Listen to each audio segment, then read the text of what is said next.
Madame Wan a pris une nuit blanche, observe les fenêtres de son appartement. Nous avons acheté cet appartement il y a plus de 20 ans.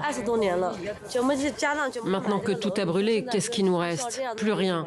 Que doit-on faire maintenant? Nous n'avons aucune autre demande. Nous espérons simplement que le gouvernement nous aidera. Madame Wan se demande aussi s'il sera possible de revenir un jour vivre dans ces murs. Et puis il y a le sort de certains voisins, des gens dont on est encore sans nouvelles. Plus de 200 disparus au total. Non loin du lieu des incendies, dans ce bâtiment, les familles des victimes convergent pour se livrer à la douloureuse tâche d'identification des proches. À l'intérieur sont exposées des photos des défunts et des objets personnels. À la sortie, les pleurs de familles brisées.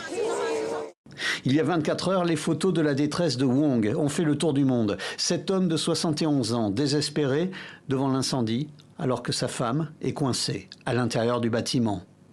Les pompiers sont toujours au travail. Nos hommes doivent affronter des températures élevées pour progresser étage par étage.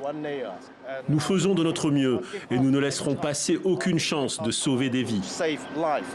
Reste à connaître les raisons exactes de cet incendie. Comment 7 de ces 8 tours en cours de rénovation, construites il y a 30 ans, ont pu ainsi être le théâtre d'un tel brasier? Les autorités envisagent d'interdire l'utilisation d'échafaudages en bambou, tels que ceux qui avaient été posés sur les tours. Par ailleurs, la police a arrêté 3 cadres de l'entreprise en charge des travaux de rénovation. Ils sont accusés de négligence après la découverte sur place de matériaux inflammables.